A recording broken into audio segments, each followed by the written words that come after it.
레위기 14장 43절부터 53절까지입니다. 돌을 빼내어 집을 긁고 고쳐 바른 후에 색점이 집에 재발하면 제사장은 또 가서 살펴볼 것이요 그 색점이 만일 집에 퍼졌으면 악성 나병인즉 이는 부정하니 그는 그 집을 헐고 돌과 그 제목과 그 집의 모든 흙을 성 밖 부정한 곳으로 내어갈 것이며 그 집을 폐쇄한 날 동안에 들어가는 자는 저녁까지 부정할 것이요 그 집에서 자는 자는 그의 옷을 빨 것이요 그 집에서 먹는 자도 그의 옷을 빨 것이니라. 그 집을 고쳐 바른 후에 제사장이 들어가 살펴보아서 색점이 집에 퍼지지 아니하였으면 이는 색점이 나은 것이니 제사장은 그 집을 정하다 하고 그는 그 집을 정결하게 하기 위하여 새 2마리와 백향목과 홍색 실과 우슬초를 가져다가 그 새 하나를 흐르는 물 위 질그릇 안에서 잡고 백향목과 우슬초와 홍색 실과 살아있는 새를 가져다가 잡은 새의 피와 흐르는 물을 찍어 그 집에 7번 뿌릴 것이요 그는 새의 피와 흐르는 물과 살아있는 새와 백향목과 우슬초와 홍색 실로 집을 정결하게 하고 그 살아있는 새는 성 밖 들에 놓아주고 그 집을 위하여 속죄할 것이라. 그러면 정결하리라. 아멘. 기도하겠습니다. 오늘 이 시대와 관계없는 것 같은 이 말씀 우리에게 어떠한 십자가 믿음으로 다가오는가를 알게 하시고 이 말씀에 담긴 그 십자가 진리를 깨닫는 가운데에서 하나님 백성된 성도된 그 길로 충실히 나아갈 수 있는 저희가 되게 해주시옵소서. 예수님 이름으로 기도합니다. 아멘.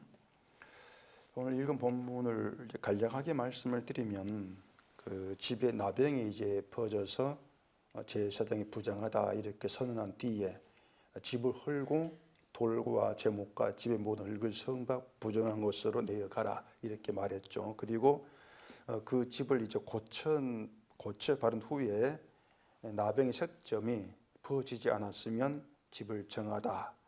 그렇게 하고 정결의식을 행하는 그런 내용입니다. 뭐 간단하게 요약해서 이제 그렇게 말씀을 드렸는데 이 전체 내용을 읽어보면은 또 뭔가 좀 복잡하다 느낌을 우리가 또 어떻게 저버릴 수가 없습니다. 일단 이런 성경을 이제 사람들에게 읽어보라 하고 이것이 오늘 우리의 믿음과 어떤 연관이 있는가 한번 말해봐라 그러면은 어지간하면 어렵다, 모르겠다 이렇게 반응을 할 수밖에 없을 겁니다. 이 본문에서 뭐 믿음에 대해서도 그렇고 뭐 하나님, 예수님, 또 십자가 또 이런 의미를 찾기가 아주 어려운 그런 그 내용이죠. 그래서 그냥 뭐 이 레위기라고 하는 구약 성경에 있는 지루한 문둥병 규례에 대한 이야기다. 그래서 지금 우리 현실에서는 뭐 전혀 적용할 수 없는 그런 뭐 호랑이 담배 피던 옛날 옛적의 전설 같은 성경 어떤 이런 정도의 느낌으로 그냥 받아들이고 넘어가는 거 아마 그게 이제 편하게 생각하는 그런 이제 태도일 것입니다. 그런데 이 레위기를 이제 그렇게 볼 수밖에 없는 그 이유를 생각해 본다면은 현대인들이 알고 있는 그 믿음의 내용에 아주 중요한 그 사실 하나가 빠져있기 때문이라고 또 그렇게 말씀드리지 않을 수가 없단 말입니다. 이건 제가 뭐 설교할 때마다 이제 말씀드린 것인데 지금의 기독교인들이 믿음을 어떻게 알고 있는가 그리고 어떤 점에서 그 믿음이 성경과 다른가 이러한 문제인데 이런 그 믿음에 대한 문제는 뭐 지금의 기독교인만이 아니고 예수님의 제자들에게서도 나와 있던 그런 문제가 되는 거예요. 그러니까 인간에게서는 그런 문제를 어떻게 벗어버릴 수가 없다 이런 얘기가 되어지겠죠. 그 제자들에게 있어서 이 믿음의 문제 이것이 어떻게 이제 드러나는가를 이제 그 예수님 어떤 그 말씀을 사건을 예를 들어서 보겠는데 누가복음 22장을 찾아보십시다. 누가복음 22장 48절입니다. 예수께 입을 맞추려고 가까이 하는지라 예수께서 이르시되 유다야 내가 입맞춤으로 인자를 파느냐 하시니 그의 주위 사람들이 그 된 일을 보고 여짜오되 주여 우리 칼로 치리이까 하고 그 중에 한 사람이 대제사장의 종을 쳐 그 오른쪽 귀를 떨어뜨린지라 예수께서 일러 이루시되 이것까지 참으라 하시고 그 귀를 먼저 낫게 하시더라.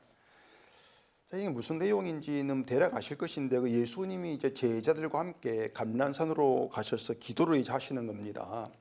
이 성경에서는 예수님이 이제 기도하러 가신 것을 항상 그 기도한 습관을 따라 가셨다 이렇게 말하는데, 제자들은 아니에요. 제자들은 그냥 따라간 것입니다. 그냥. 그러니까 제자들은 자신들의 그 기도할 어떤 그 필요성, 다시 말해서 하나님을 찾아야 될 어떤 분명한 이유가 없이 예수님이 나 기도하러 간다 이렇게 말씀하니까 우리도 갑시다, 그냥 따라간 것이란 말입니다. 이런 게 뭐 지금의 그 기독교인들의 그 신앙에 무궁무진 많습니다. 뭐 그 친구 따라 장에 간다 말이 있는데, 친구가 장에 간다고 하니까 나는 필요한 거 없는데 나도 같이 가 한 것처럼, 옆 사람 기도하니까 나도 기도해야 될 것 같은 그런 생각이 드는 거, 그런 모습이란 것이에요. 제자들이 그 예수님의 기도에 따라한 것이 이제 그런 것이란 말입니다. 그래서 기도는 하지 않고 잠들어 있다가 그걸 본 예수님에게 어찌하여 자느냐, 시험에 들지 않게 일어나 기도하라 이런 책망을 또 받았지 않습니까? 이제 그런 후에 그 제자들이 그런 책망을 들은 후에 이제 가룟 유다가 예수님을 붙잡기 위해서 무리들을 데리고 이제 온단 말입니다. 그리고 유다가 무리들과 미리 이제 계획한 신호가 있죠. 그 신호대로 예수님께 입을 맞추려고 하는데, 예수님이 유다야 내가 입맞춤으로 인자를 파느냐 이렇게 이제 말씀했죠. 그 이제 장면을 주위 사람들이 보고, 그 주위 사람 제자들이에요. 제자들이 보고 주여 우리 칼로 치리까 이렇게 이제 반응을 한다는 것입니다. 그리고 그 제자 중 한 사람이 대제사장 종의 오른쪽 귀를 쳐서 잘라버렸다. 요한복음 보면은 그 제자가 베드로고 이제 귀에 잘린 그 종의 이름 말고 이렇게 나와 있습니다. 그렇게 베드로가 그 말고의 귀를 잘라버렸는데, 잘라버린 귀를 예수님께서 만져서 낫게 하셨다 이렇게 돼 있죠. 성경에서는 그 낫게 했다는 걸 구체적으로 말하지 않지만은, 뭐 낫게 했다는 것은 잘라진 귀를 다시 뭐 원상도로 복구했다 이렇게 생각할 수 있는 그런 문제가 되겠죠. 자, 그렇게 귀를 낫게 해서 하실 때에 예수님께서 베드로에게 하신 말씀이 이것까지 참으라, 그것이었습니다. 이것까지 참으라. 그러니까 이런 내용들을 사람들이 보면서 어떤 그 생각을 할지는 뻔합니다. 비폭력도 인내, 그렇게들 해석을 하게 됩니다. 예수님에게 어울리는 것은 이제 사랑이다, 또 평화, 이런 생각 가운데에서 예수님 비폭력을 말씀하신 것이야. 예수님 비폭력의 분이다. 뭐 이런 생각들을, 그런 말들을 한단 말입니다. 그래서 베드로 칼을 쓴 것을 예수님의 제자에게 맞지 않는, 어울리지 않는 과격한 폭력, 행동, 그렇게 이제 말하면서 이것까지 참으라 그렇게 말씀했다. 그렇게들 생각을 하죠. 사람들이 예수님에 대해서 생각을 하는 것은 그렇게 윤리 도덕의 한계를 넘지를 못한다 그 뜻입니다. 윤리 도덕이 선한 거니까 그걸 넘지를 못한단 말입니다. 그런데 베드로가, 유다가 이제 무리들과 함께 예수님을 잡으러 온 그 상황을 참지 못해서 칼로 귀를 친 것은 예수님께서 붙들려가는 것을 막아보겠다, 또 이런 의미도 있다고 할 수 있겠죠. 칼을 들어가지고 종의 귀를 자른 것으로 너희들 물러가, 그렇게 위협한 것으로 이렇게 이제 볼 수가 있는 문제란 말입니다. 자, 그러면 이 베드로의 이런 행동 우리가 어떻게 이제 이해를 해석을 해야 하느냐는 것이 하는 거예요. 베드로의 행동을 표면적으로는 자기가 따르는 예수님을 지키겠다는 그런 의리 있는 그런 행동으로 볼 수가 있습니다. 비록 뭐 칼을 쓰는 폭력으로 해석이 되긴 하지만 어쨌든 예수 지키겠다고 하는 그 마음은 선하지 않는가? 뭐 이런 생각도 할 수가 있겠죠. 그러면 예수님이 이것까지 참으라 이렇게 말씀하신 것은 그런 의리 있는 행동을 책망하신 것으로, 왜 인내하지를 못해 이렇게 책망하신 것으로 이렇게 봐야 하냔 말입니다. 이걸 바꾸고 말하면요, 예수님이 너희들 나에 대한 의리 지킬 필요가 없어, 그런 의미가 되기도 한단 말이에요. 그러니까 내가 붙잡혀가도 그냥 참아, 이런 의미잖아요. 이게 무슨 얘기냐 말이에요. 내가 붙잡혀가도 참아라. 폭력 쓰지 말아라. 이렇게 되어진다면 과연 예수님이 왜 그런 말씀을 했을까? 뭐 이게 어떤 십자가의 어떤 믿음과 연결이 안 된단 말입니다. 그래서 그런 것 말고 다른 의미를 좀 생각해 봐야 하는 것이에요. 자, 예수님이 기도하러 감람산으로 가셨는데 거기까지는 제자들이 몽땅 따라갔습니다. 그리고 감람산에 있는 겟세마네 동산 따로 있습니다. 그 동산에 가실 때에는 이제 베드로, 야고보, 요한을 따로 데려가셨단 말입니다. 이게 말씀드린 그 제자들 그냥 깐 거예요. 그냥 따라간 것이란 말입니다. 예수님 기도로 간다 하니까 우리도 갑시다. 이렇게 하지 않았겠습니까? 이건 누구라도 그렇게 했을 거예요. 예수님이 나 기도로 산에 간다 하시는 제자란 사람이 예, 잘 다녀오세요. 이렇게 하겠습니까? 그건 믿음 없는 게 보이지 않겠습니까? 그래서 여기서 우리가 그 예수를 따라 기도하러 간 제자들의 그 속성, 그 심리를 우리가 생각해 볼 필요가 있는데 우리 입장, 우리라면 어떻게 했을까? 그걸 생각해 본다면은 예수님과 함께 기도하러 간 것을 믿음으로 그렇게 알았기 때문으로 볼 수 있단 말입니다. 같이 기도한 것을 같이 기도하는 거 이게 믿음이야. 그렇게 이제 생각을 했기 때문이겠죠. 그러니까 예수님이 기도하러 간 우리 기도 안 놀고 있어? 그게 무슨 믿음이야? 우리가 뭐가 돼? 그런 생각이겠죠. 그리고 또 하나님 기도하는 것이 뭐 어려울 것도 없지 않습니까? 늘상 하던 거니까. 자, 이것이 제자들의 기도라고 했을 때에 문제가 되는 게 뭐냐? 그 십자가를 앞에 둔 예수님의 사정. 지금 예수님은 십자가 앞에서 십자가를 두고 이제 죽으셔야 될 그것이 주님의 사정이잖아요. 그 예수님의 사정에 대해서는 전혀 관심이 없이 우리 기도하겠습니다. 같이 기도합시다. 나선 거란 말입니다. 이게 문제가 된다 그 말이에요. 제자들은 그냥 그 평소에 기도한 대로 자기들 문제에 대해서 하나님께 구하면 그 기도가 되는 것으로 그렇게 알았단 말입니다. 제자들의 문제는 그 예수님의 기도에 함께하지 못한 것이에요. 그리고 그것이 잠을 자는 것으로 드러났단 말입니다. 지금의 교회도 그런 기도로 이제 가득하거든요. 모두가 다 예수님의 사정, 그 십자가에 대한 생각이 없이 내 문제를 기도하면서 그것을 신앙으로 생각하더란 얘기입니다.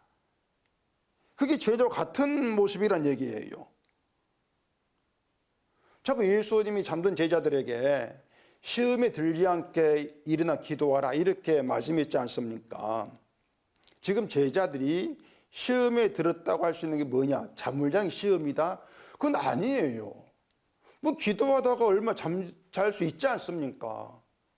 잠든 게 시험에 들은 거야. 그럼 사탄은 잠들게 한 사람이다. 잠들게 한 존재다. 또 이렇게 하지 않습니까? 이게 말이 안 된단 말이에요.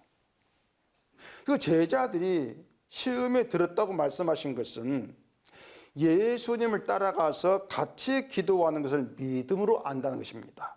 이게 시험이란 얘기입니다. 내 가치가 기도하면 그게 믿음이지.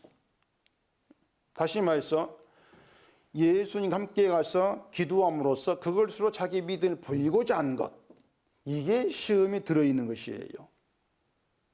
그 시험 들었다는 게 뭔가 하면은 사탄의 사고방식대로 움직이는 시험 든 것입니다. 시험은 사탄이니까 사탄의 그 생각대로 움직이는 게 시험 든 거예요. 그런 점에서 자기 믿음을 나타내기 위해서 행하는 모든 것이 사탄의 사고방식으로 행하는 것이고 그걸 다른 말로 말하면은 어둠에 속한 자의 악하고 부정한 행위다. 이렇게 이제 설명이 되어진단 말입니다. 그래서 이 베드로가 말굽의 귀를 친 것도 어떤 예수님에 대한 의리를 보였다라고 하기보다도 예수님께서 붙잡혀 간다면은 지금 예수를 믿고 따라가는 자기의 믿음의 세계, 이건 무너지지 않습니까? 예수님이 계셔야만 자기들의 믿음이 좀 성립이 되는데 예수에 붙잡혀 가버린다? 그럼 예수를 믿고 다른 자기들 뭐가 있냐 말이에요. 그런 점에서 예수를 지켜야 된단 말이에요. 그 행동이란 말입니다. 결국에 베드로는요, 예수님에 대한 생각이 아니고 자기들의 믿음의 세계를 지키려고 한 것입니다. 그래 칼을 든 것이란 말이에요. 근데 이것이 베드로의 문제, 베드로의 현실만이 아니라 지금 예수를 믿는다고 자처하면서 교회를 다니는 기독교인의 문제가 된단 말이에요. 이게 어떤 점에서 문제인가 하면은, 자기가 행하는 바를 돌아오면은 드러난 자기 믿음입니다. 내 믿음이다. 내가 믿음이 있어. 모든 것이 결국은 자기의 믿음을 위해 하고 있는 것이 지금의 기독교이죠. 이걸 두고 시험에 들어있다. 어둠에 속한 자이다. 이렇게 말하는데 그걸 모른다는 게 문제란 말입니다. 내가 지금 뭘 하고 있는지 이걸 모르는 게 문제가 되는 거예요. 베드로가 말고의 길을 칠 때에는 자기들은 예수 편에 있죠. 베드로 쪽은 예수 편에 있는 사람이고 예수를 붙들려고 온 그 무리들은 악의 무리죠. 베드로 쪽에 볼 때 그렇지 않습니까? 그들은 악의 무리. 예수 붙들려 오니까 자기들은 예수를 지금 예수와 함께하고 예수 지키는 자이니까 선한 무리들. 이게 나눌 거란 말입니다. 따라서 베드로 행동은 말고의 길을 친 것은 악의 무리를 물리치고 처단하는 그런 쪽에 해당되는 것으로 생각한단 말입니다. 우리는 선한 쪽이고. 자, 근데 예수님이 말고의 길을 고쳐버립니다. 원상복구해버린단 말이에요. 이게 무슨 뜻인가 하면은, 자, 예수님 붙들러 무리들 그 속에는 유다도 포함되어 있습니다. 그들만 예수를 붙들려고 온 그들만 악의 무리라고 생각하지 말라는 겁니다. 말고의 길을 고쳐버리지 않습니까? 원상복구돼요. 그 말은 지금 베드로 너희는 악한 무리 이렇게 알고 쳤는데 원상복구해버렸다? 말고의 그 무리나 유다의 무리나 베드로 쪽엔 똑같다 그 말입니다. 다르지가 않아. 이걸 보이기 위해서 그 말고의 길을 고쳐버린 거예요. 몽땅 악에 속한 무리다. 다 부정한 무리다. 이걸 나타낸 말입니다. 그래서 이 베드로를 통해서 드러난 제자들 문제를 정리해 본다면은 제자들은 예수를 믿고 따른다고 생각한 자기들은 예수 편에 있는 선한 쪽에 알았는데 그런데 예수님은 아니다. 다 부정한 존재. 이렇게 말한단 말이에요. 제자들 착각은 예수님의 기도에 참여하지도 못하면서 함께하지도 못하면서 예수 편에 있다고 생각하는 게 착각이었다는 얘기입니다. 지금의 기독교인도 베드로와 똑같은 생각으로 예수를 믿고 있다. 난 예수를 믿고 예수를 따른다. 그렇게 자기를 알고 있는 것입니다. 그러면 자기를 선한 쪽에 두고 생각한단 말이에요. 지금 이게 베드로를 통해 드러나는 지금의 인간의 문제란 말입니다. 이것이 시험에 들어있는 악에 속한 악한 생각이다. 나를 예수를 믿는 그쪽에도 두고 생각하는 거. 이게 악한 생각이다. 이게 지금 예수님에 대한 예수님이 하신 말씀이란 말이에요. 이게 자신이 어둠에 속한 자의 생각이 없다는 얘기입니다. 어둠에 속한 저주받을 자. 이런 생각이 없이 교회를 나오고 성경을 보고 있기 때문에 예수 믿지 않는 불신자들, 부채개체라는 불교 그런 쪽의 사람들을 악에 속한 자. 다들 그렇게 나누고 있지 않습니까? 나는 선이고 너는 악해. 이런 생각으로 자기를 나누는 것인데 그걸 예수님은 시험에 든 것으로 말씀했다는 것이에요. 그러면 이것까지 참으라. 그렇게 말씀한 뜻이 뭔가 하면은 자, 화가 나도 참아. 인내해. 그런 말이 아니고요. 이 참으라의 본래 뜻은 하게 놔둬라 그 뜻입니다. 하게 해라. 내버려둬 이거예요. 본래 뜻이. 그러니까 네가 말고의 길을 친다고 해서 네가 믿음의 사람 되는 게 아니야 그거예요. 그래 놔둬. 어차피 너도 부정한 존재니까 놔둬라 그 말입니다. 하게 해라 그 말이에요. 나를 붙잡아가게 놔둬라. 그쪽도 악의 무리고 너도 악에 속한 자고 똑같아. 이런 얘기란 말입니다. 그래 이런 그 성경을 사람들 어떻게 보겠습니까? 모르죠. 너나 유다의 무리, 너나 유다의 무리나 같아. 자, 그러면 뒤에 또 기도하라 이렇게 말씀했죠. 기도하라. 그것은 예수님의 기도에 함께해라 그 뜻인데, 근데 인간 누구나 예수님의 기도에 함께 할 수가 없습니다. 바로 이것을 알게 된 사람의 기도는 나는 주의 기도에 함께 할 수 없는 자이고 그런 악에 속한 무리입니다. 자기 부인. 그렇게 나와지게 돼 있단 말이에요. 이게 성령이 함께한 성도의 기도로 이렇게 얘기가 되어지는 것이죠. 그래서 설교 처음에 말씀드린 것처럼 현대인들이 알고 있는 믿음이 아주 중요한 사실 하나가 빠져 있다고 했는데, 그게 뭔가 하면은 베드로를 통해 드러난 문제. 나는 예수 믿으니까 선한 편에 있다, 이 생각. 이게 문제란 말입니다. 자기를 저주에 속한 모든 인간과 똑같은 존재로 보지를 않는 것. 이게 문제가 되어진단 말입니다. 그렇게 자기를 선한 쪽에 있는 믿음의 사람 이렇게 보고 있는 사람이 이 본문과 내용 본다면은 나에게 적용할 수 있는 거 아무것도 없지 않겠습니까? 본문에 나와 있는 것이 부정한 것이고 전개라도 해봐야 부정한 가운데 전개한 것인데, 그러니까 나에게 전개를 적용할 것이 없게 되어지는 것이에요. 이게 이제 현대인의 문제다 이렇게 말씀드리는 겁니다. 일단 본문에서 집은 색점이 생기고 그 색점이 퍼져서 악성 나병이 있는 집으로 진단이 되면서 부정하다 판결을 받습니다. 일단 부정하다. 그 후에 집을 고쳐 바르고 색점이 퍼지지 않았으면 그 집이 정하다 하고 정결 예식을 해라. 이게 본문 내용인데, 말씀드린 것처럼 현재 자기를 예수를 따르는 믿음의 사람이라고 생각한다면은 이 정결 예식, 본문과 연결되는 것이 아무것도 없단 말이에요. 이미 예수 편에 있는데 정결 예식이 뭐 필요하겠습니까? 이미 정결한데.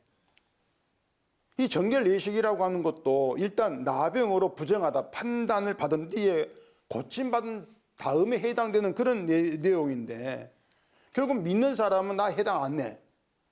그렇게 볼 거란 얘기입니다. 바로 이러한 점이 이제 하나님께서 보시는 인간에 대해 알지 못한다, 이러한 뜻이 되는 것인데, 우리가 이 문둥병에 대한 규례를 보면서 인간은 문둥병이라는 것을 벗어나서는 말할 수가 없다. 이걸 여러분 분명히 좀 하셔야 합니다. 사람들 속에서 어떤 문둥병에 해당한 사람 몇 명 있다는 것이 아니고요. 모든 인간이 문둥병을 떠나서 얘기가 안 돼. 설명이 안 돼. 이게 성경 얘기라고 하는 것입니다. 그러니까 문둥병 그 규례, 레위기 13장에 문둥병에 대한 그 내용 보면 알 수 있겠지만은 누구도 그런 문둥병, 나병을 피하지를 못합니다. 사람이 살면서 어떤 피부병 하면 안 걸리고 살 수 있겠습니까? 아무도 없어요. 옷에 뭐 색점이 안 생긴다. 뭐 집에 뭐 곰팡이 색점이 안 생긴다. 이걸 누가 보장을 합니까? 지금이야 뭐 어지간하면 집에 곰팡이 생기고 그런 일이 없겠지만 고대 사회에는 뭐 그런 건축실 발견에 좋은 집 짓고 이런 게 없습니다. 흔한 일이란 말이에요. 그러니까 무엇보다도 이 문둥병이 발생하는 걸 누구도 막지를 못합니다. 이걸 해결을 못한다는 얘기예요. 그래서 이 문둥병 규례를 통해서 하나님은 이스라엘 본성 자체가 더럽고 부정하다, 이렇게 보신다는 것으로 시작을 해야 한단 말입니다. 하나님이 인간을, 우리를 그렇게 보신다. 그렇게 시작을 해줘야 돼요. 그래, 여기서 우리가 기억해야 될 중요한 사실 하나 있는데, 뭔가 하면은 거룩이라고 하는 것은, 거룩은 그냥 거룩이 달라게 생기는 게 아니에요. 거룩이 그냥 하늘에서 거룩만 딱 떨어지는 그런 게 아니라는 얘기입니다. 거룩은 부정하면서 나옵니다. 부정하면서. 이게 거룩이에요. 부정하면서 나오는 거룩이다. 그것이 우리가 보고 있는 문둥 규례가 되는 것입니다.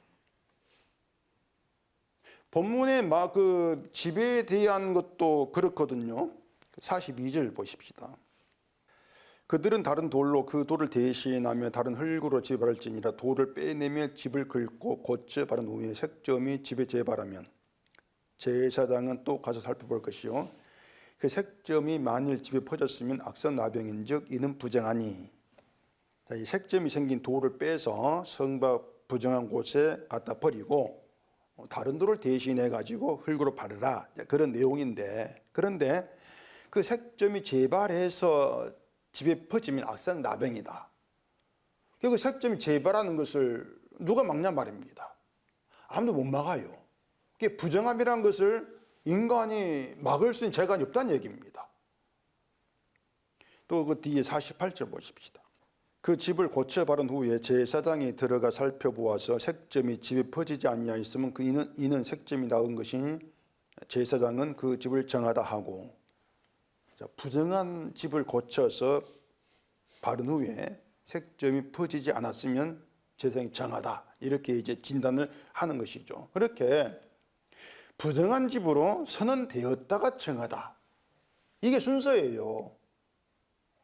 부정하다, 그 다음에 정하다, 이게 나온다는 얘기입니다.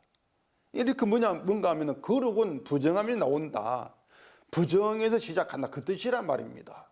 이게 굉장히 중요한 내용이에요. 그렇다면은 부정하다 이게 없이 난 거룩해 이렇게 나온다면 그건 거짓 가짜다, 이런 뜻이죠. 그런 거룩은 없어, 이렇게 알아줘야 한단 말입니다. 근데 이게 베드로였죠. 베드로는 자기의 부정함이 없었어요. 그냥 난 예수 편 무작정, 이렇게 나왔기 때문에 예수님이 그것을 가짜로, 거짓으로 이렇게 말씀한 것이죠. 말고의 길을 치면서 너희는 부정해, 나는 거룩이야, 그렇게 자기와 가룟 유다 쪽에 선을 긋는 것이죠. 거룩과 부정함을. 말씀드린 것처럼 그렇게 자기를 부정한 쪽에 두지 않으려고 하는 게 이제 기독교인들인데, 쉽게 말해서 나는 부정한 일을 하지 않는다, 그렇게 자기를 생각한단 말입니다. 난 부정한 일을 하지 않는다. 그래서 기독교인에게 너는 가룟 유다와 다르냐 같은 이렇게 물으면 다르다 그랬죠. 다 그래요. 나는 가룟 유다 달라, 가룟 유다와, 이렇게 답하지 않겠습니까? 유다와 같다고 할 사람이 없습니다. 왜 그런가 하면 사람의 의식에는 내 가룟 유다 그럼 내가 지옥 간다고 이렇게 되어 있지 않습니까? 유다로 인정되는 게 지옥 가는 것을 알고 있기 때문에 절대 자기를 유다로 인정하지 않았죠. 그래 끝까지 자기를 유다와 다르게 부인을 하는데, 그것이 유다와 같은 부정한 생각이라는 것을 알지를 못합니다. 나를 거룩 쪽에 두는 것, 이게 부정한 생각이라는 것, 시험에 들었다는 것, 이걸 몰라요. 그 이치를. 그러니까 처음부터 끝까지 나에 대한 생각, 나를 자꾸 어떤 거룩의 쪽에 두고 싶은 내 중심의 생각, 이것이 예수님께서 말씀한 시험에 든 사탄에게 놀아나고 있는 그런 모습이라는 것을 생각을 안 하죠. 알 수 없는 문제란 말이에요, 사람들이.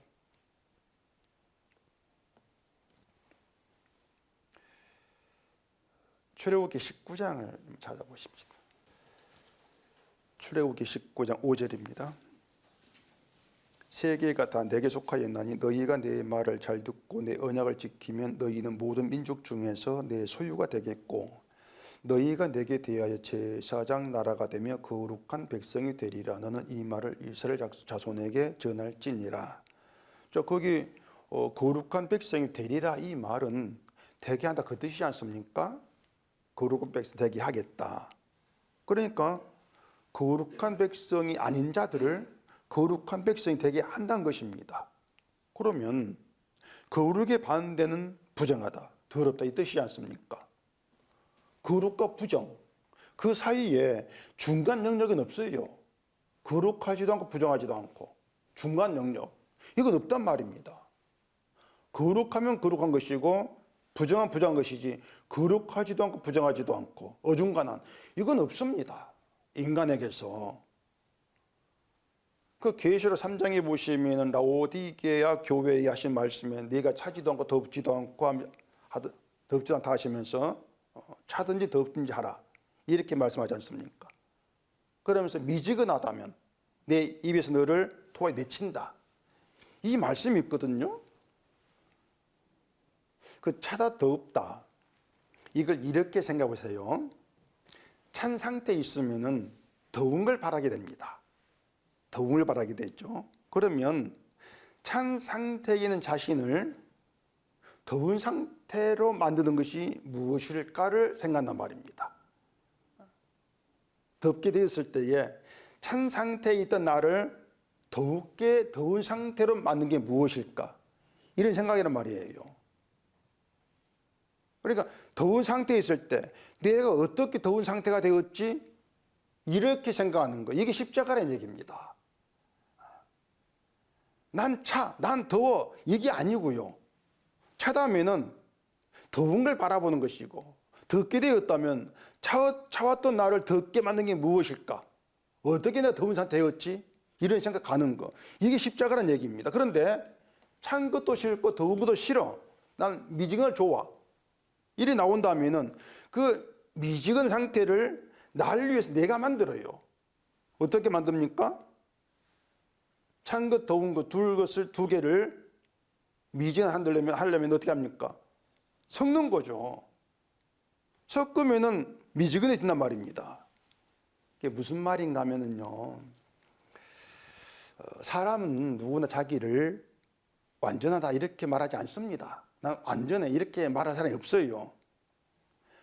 완전하다 이렇게 말하기에는 뭔가 자기에게 부족한 모습이 있다는 것을 다 안단 말입니다. 그렇게 말하지 않습니까? 그렇다고 해서 자기를 부정하다 이렇게 말하지도 않습니다. 부정하지는 않는데 부족해 이렇게 말하죠. 그렇잖아요. 완전하지는 못해. 근데 또 부정한 자는 아니야. 그냥 부족한 자야. 왜? 난 예수 믿고 있으니까. 예수를 믿으니까 부정한 자는 아닌데 그래도 부족해. 그래서 많이 하는 말이 완전이라고 목표를 향해서 열심히 나아가야 된다 이렇게 말한단 말입니다. 그냥 목표의 완전은 목표. 그걸 향해 나아가는 거. 그리고 그 목표로 말하는 게 산상수훈이죠. 산상수훈의 수준을 향해서 열심히 나아가자. 이걸 믿음으로 말한단 말이에요. 예수님은 그것을 미지근 이렇게 말합니다. 미지근하다. 찬 것도 아니고 더운 것도 아니야. 완전한 것도 아니고 부정한 것도 아니다. 그 얘기지 않습니까? 그러니까 자기를 부정하고 더러운 저주의 존재 인정하는 거 이건 싫어.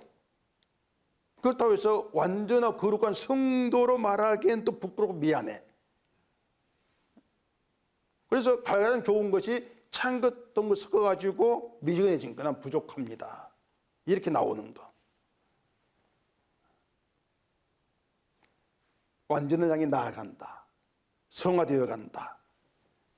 이런 미지근함이 결국 자기를 위해서 예수를 찾는 인간 본성인데 예수는 그런 자를 입에서 통해 놓쳐버린다. 이렇게 말씀을 한다는 얘기입니다. 이걸 우리가 기억해야 되지 않겠습니까? 그러니까 이 성경은요, 인간 상태를 낱낱이 설명을 자세히 하고 있습니다. 너희는 이런 존재다. 이렇게 생각하면서 이렇게 살아가는데 이게 바로 저주받을 것이야. 지옥 간 자야. 설명하는데도 생각지를 않아 자기에 대해서. 늘 미지근한 그 상태를 유지하고 싶어 한단 말입니다. 그걸 좋은 줄로 알고. 그래 얼마나 미련합니까? 또 본문 45절 보십시다. 그는 그 집을 헐고 돌과 그 제목과 그 집의 모든 흙을 성박 부정한 곳으로 내어갈 것이며 그 집을 폐쇄한 날 동안에 들어가는 자는 저녁까지 부정할 것이요. 자, 이렇게 이제 악성다병 진단받는 집 이런 식으로 이제 나갑니다. 이것을 집 주인 입장에서 생각해 본다면은 그렇게 내 집이 이제 그렇게 막 그 헐어지고 엉망이 되어가고 그걸 보면서 그 집 주인이 간절히 구하게 되는 게 뭐겠습니까? 집을 고칩니다. 집을 고친 다음에 석점이 나와서 정한 상태가 되어지는 거 이걸 간절히 구하게 되지 않겠습니까? 그러니까 부정함이 없거나 그 부정함 이걸 모른다면은 정하게 되어지는 거 관심이 없다 그 뜻입니다. 관심이 안 가는 거예요. 간절히 없단 말입니다. 누군가가 하나님께 살려주세요 기도한다면 그것은 자기가 죽음의 상태에 있을 때, 그럴 때 그런 기도가 나오지 않겠습니까? 내가 죽음에 있다 이걸 알 때 살려주세요 이런 말이, 이런 기도가 나오는 것이죠. 그러니까 자기가 죽음에 있다는 것을 모로나 그걸 부정해 버린다면은 살려달라는 기도 안 나오는 거예요. 당연하지 않습니까? 난 살아 있으니까. 그래서 살려주십시오. 죄에 의해서 건져주십시오. 이런 기도를 한다고 하는 것은 단순히 구원해달라 이런 의미가 아니고 내가 어떤 상태에 있는 인간인가를 정확히 파악한다는 것. 그런 점에서 놀라운 기도라. 이렇게 되어진단 말입니다. 놀라운 기도다. 왜? 자기가 어떤 상태 아니까. 그게 뭐 어려운 일입니까? 이렇게 말하겠지만 어렵습니다. 불가능한 일이 인간이. 자기를 안다는 것은. 그럼 내가 내 상태를 알고 살려달라, 죄에서 건져달라. 그런 기도를 했다. 이건 주님의 간섭이 아니면 되지 않는 기도입니다. 이렇게 얘기할 수밖에 없는 거예요. 성령이 아니면 안 되는 기도입니다. 아까 제자들이 그 예수님의 기도 함께 하지 못했다 이렇게 말씀드렸는데, 자, 예수님의 기도는 죄로 인해 저주 받은 자의 저주를 대신 받는 대속에 관한 기도였습니다. 저주에 해당한 자의 저주를 예수님 대신 받는 거죠. 대속에 관한 기도. 그게 주님 기도였어요. 그러니까 우리가 받을 저주를 대신해서 홀로 받으시는 그런 기도였단 말입니다. 그 예수님 기도를 보시면은 만일 아버지의 뜻이거든 이 잔을 내게서 옮기시옵소서. 그런 내 원대로 마옵시고 아버지 원대로 되기를 원합니다. 이게 기도였습니다. 그러니까 예수님께서 받는 기도는 예수님의 죄 때문이 아니다. 그걸 말하는 거예요. 이 잔을 내게서 옮겨달라 이 말이.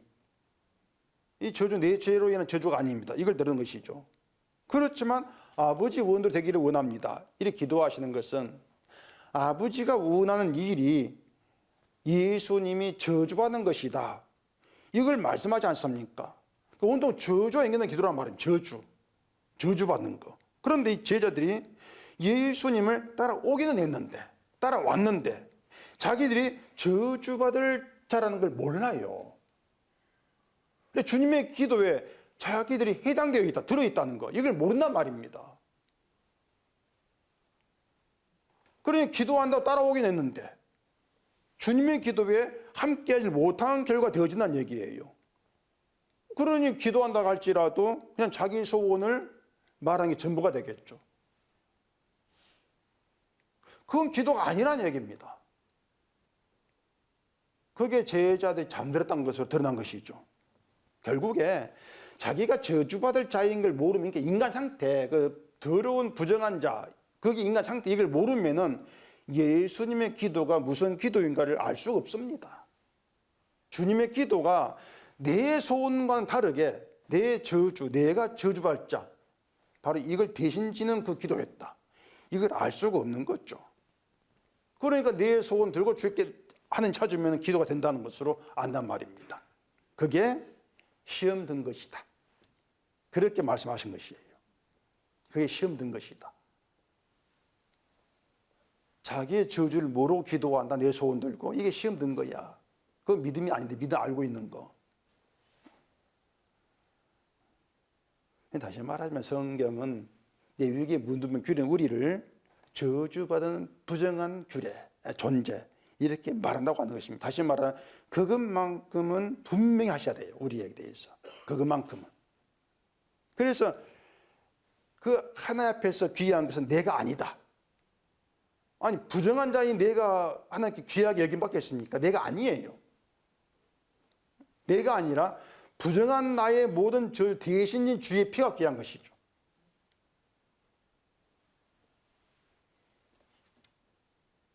교회를 보면은 참 기도 응답 많이 강조하지 않습니까? 누가 기도에 응답 받았다. 그래 병도 나고 돈도 벌었어.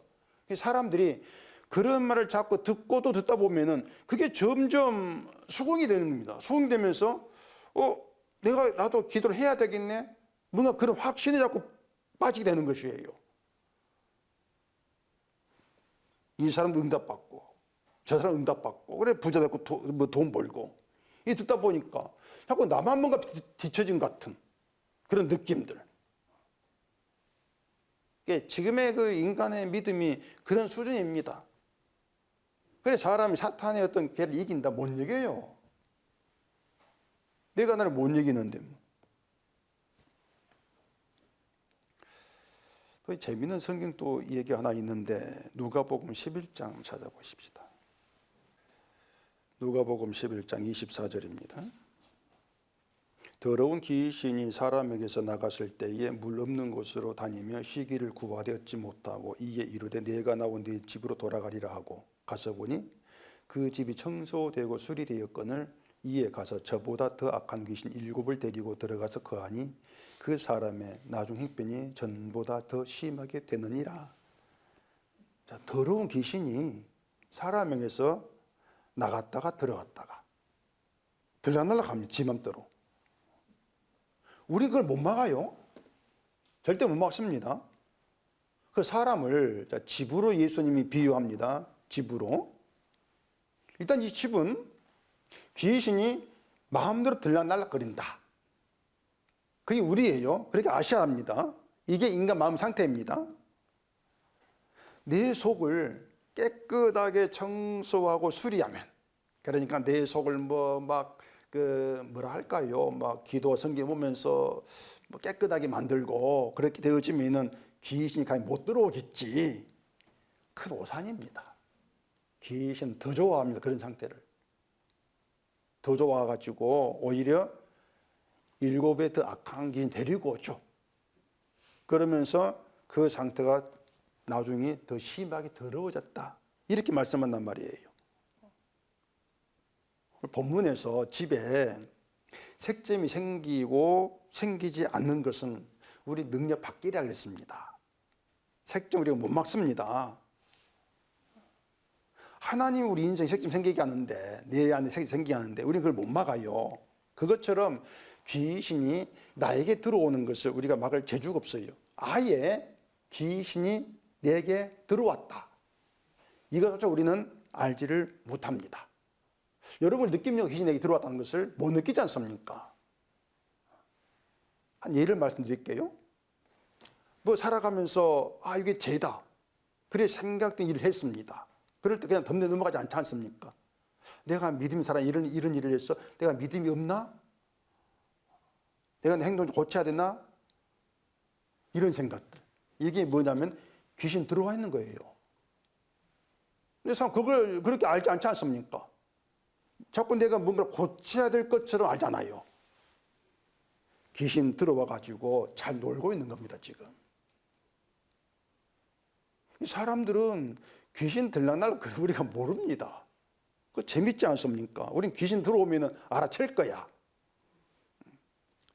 야, 저 사람 가서 죽여. 이 귀신 들린 거지? 악한 것이지? 천만의 말씀이에요. 야, 열심히 조용 가라. 이거 말하면 또 뭐라 곤란하겠네. 귀신 들린 겁니다. 그래, 누가 그걸 알겠습니까?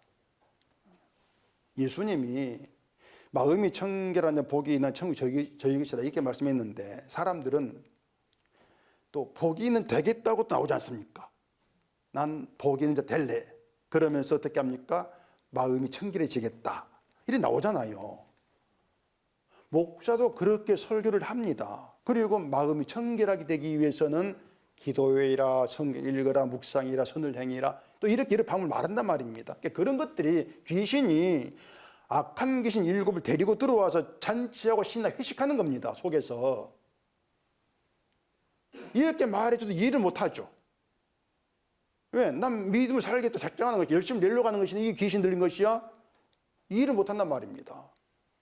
왜냐하면 자기가 하는 것을 말씀대로 하는 믿음을 확신하고 있다는 것이에요.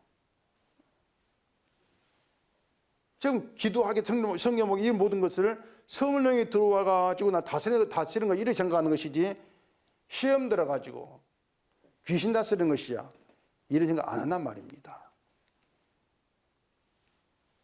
귀신이 머무는 처소는 인간의 더러운 본성, 속마음입니다. 유다도 그렇고 쟤들도 그러하단 말이에요. 이것이 나의 상태라. 이걸 알고 인정하는 거, 이걸 통해서 예수님이 십자가 죽으신 그 일을 생각을 해야 한다는 거죠.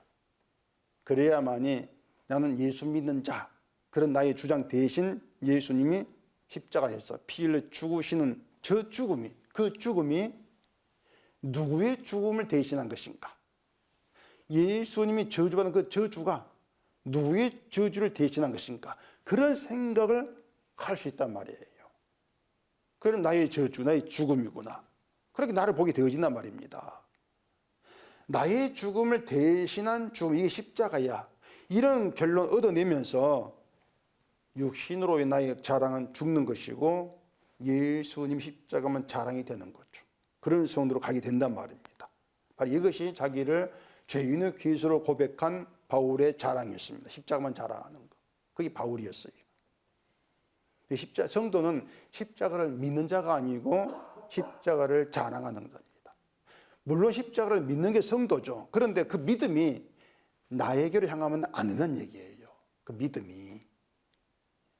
난 십자가를 믿는다? 그렇게 나에게 향하면 안 되는 거예요. 이걸 아는 자가 성도입니다. 믿음을 얘기하면서 그 믿음이 나를 향하고, 그래서 내가 믿는다 자랑을 하고, 믿는 자인 내가 왜 이렇게 행하지 고쳐볼까? 또 나를 돌아보고, 늘 경계하고 자기 돌아봐야 한단 말입니다. 말씀을 통해서. 거기 있어야 돼요. 왜냐하면 우리는 시험에 드는 그런 자이기 때문에. 그래서 나에게 드러난 어떤 인간 모습에서 나의 부정한 더러움 발견하고 내가 어떤 자인가를 깨닫고 인정한다? 굉장히 중요한 일입니다. 성도에게. 정말 중요한 일이에요. 48절 보십시다. 그 집을 고쳐 바른 후에 제사장이 들어가 살펴보아서 색점이 집에 퍼지지 아니하였으면 이는 색점이 나은 것이니 제사장 그 집을 정하다 하고. 자, 집을 고친 후에 색점이 사라진 것이 아니고요, 그냥 퍼지지 않은 상태를 말합니다.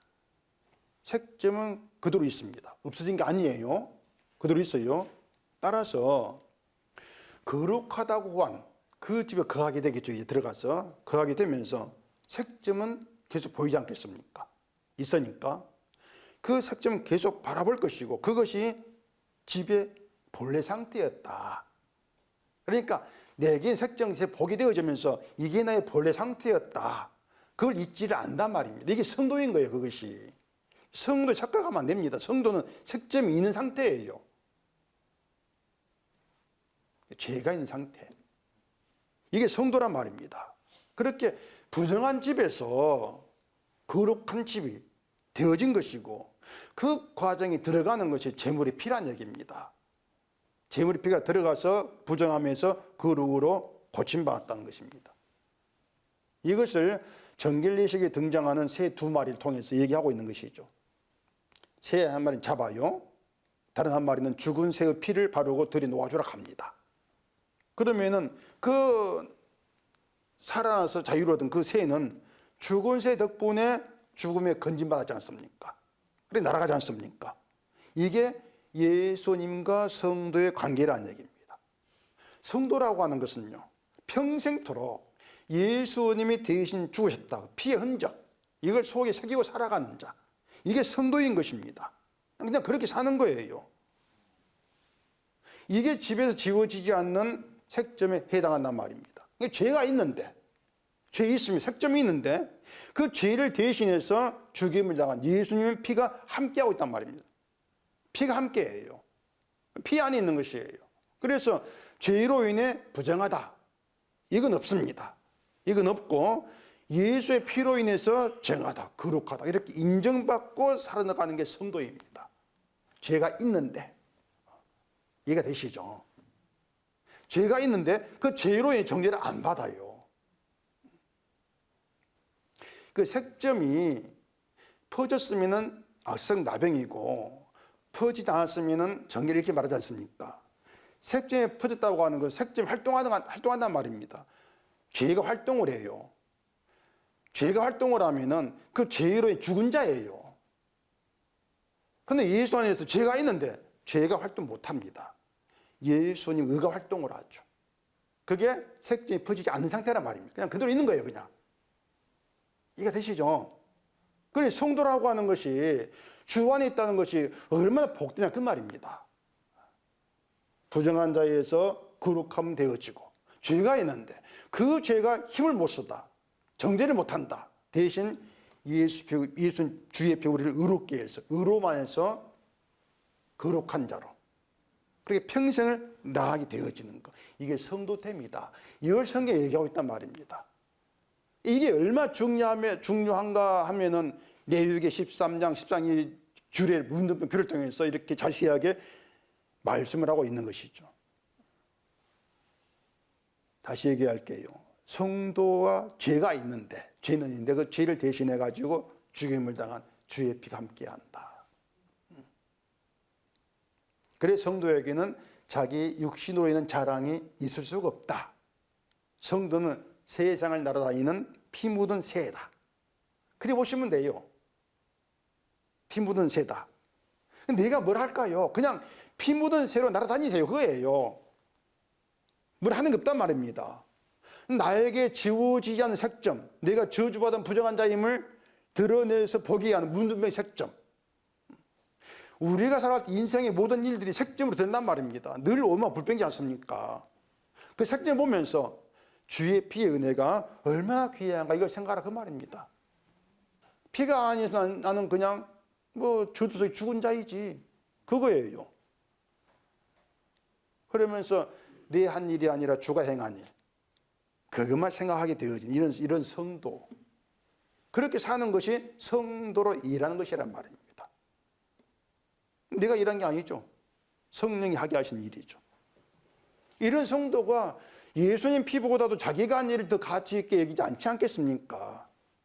우리를 이런 성도 되게 하려고 주님이 찾아오신 거예요. 찾아오셔서 내 안에 여전히 존재하는 색점이 있다.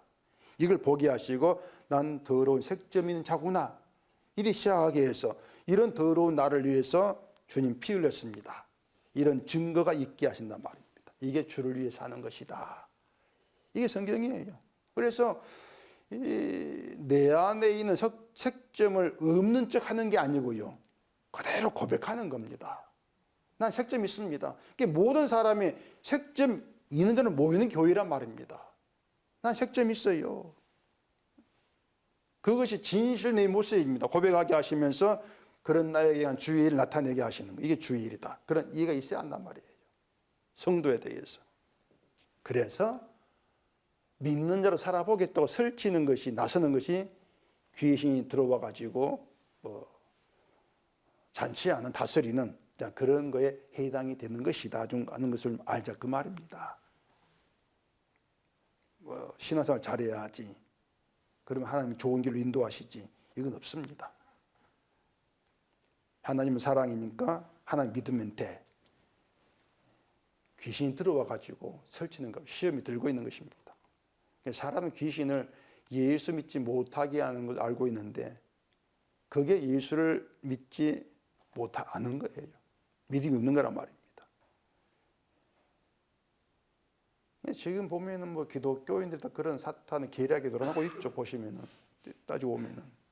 그래서 우리는 내가 누구인가를 보게 하시고 깨닫게 하시고 내가 색점 있는 더러운 자라는 그런 인식 가운데에서 십자가 피 흘린 주께 감사하는 그런 여정을 살아가게 하시는 주의 일. 그게 감사함이 되어지면 되는 것입니다. 기도할 때에도 우리는 그냥 준 피로 인해서 감사하게 되어지는 그런 성도로 살게 해달라고 기도하면 되시겠죠. 늘 내 어떤 존재 깨닫게 되어지고 발견하게 되어지고 보게 되어지고 이게 주님 은혜라는 사실을 알게 하시고 그 가운데에서 주의 힘 바라보는 성도됨.